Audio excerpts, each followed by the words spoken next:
Amérique latine dont on va parler encore dans notre revue de presse des hebdomadaires, c'est tout de suite.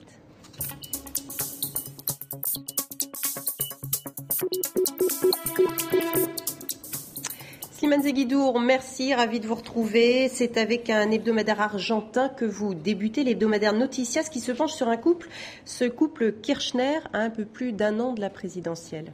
Tout à fait. Et d'une certaine manière, c'est le début de la campagne électorale, puisque Néstor Kirchner, qui était déjà président de 2003 à 2007, avant d'être remplacé par sa propre épouse, élue à la tête de l'État, s'apprête à revenir, nous dit l'hebdomadaire, qui fait un focus sur l'entourage de l'ancien futur président peut-être, et le qualifie de Chavez en disant que sa tactique et sa stratégie, c'est de jouer la carte populiste de Chavez, c'est-à-dire radicaliser la société, la faire descendre dans la rue, créer des tensions même artificiellement et rafler la mise en jouant sur un patriotisme requinqué effectivement par la baisse de l'inflation et la montée de la croissance économique. On verra en octobre 2011 si ça peut marcher.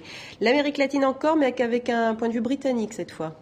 Oui, très intéressant, parce qu'il titre « Il n'y a plus d'arrière-cour en Amérique ». Vous voyez bien la carte, elle renverse la donne, l'Amérique du Sud est au nord et l'Amérique du Nord est au sud. Pourquoi ? Parce que le bilan que fait le journal, c'est que 200 ans après son indépendance, l'Amérique latine est aujourd'hui un continent de 600 millions d'habitants qui a 15% des ressources de pétrole mondiales, 30% des ressources en eau douce de la planète, 30% des terres arables et cultivables de la planète, même si elles ne sont pas toutes cultivables, et surtout avec le Brésil, géant économique, puissance nucléaire, puissance aéronautique, eh bien, l'Amérique latine va être, dans 10 ans, une des grandes puissances de la planète, et même à l'intérieur des États-Unis, rappelle le journal, les latinos qui représentent aujourd'hui 16% de la population vont représenter 30% de la population des États-Unis, où l'espagnol est déjà en train de devenir une sorte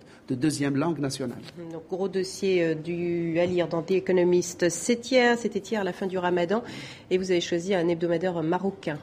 Oui, parmi tous les hebdomadaires, j'ai trouvé que c'est le seul qui n'est pas tombé dans le jeu général où on parle de l'islam comme source de conflits, de tensions, de guerres des civilisations.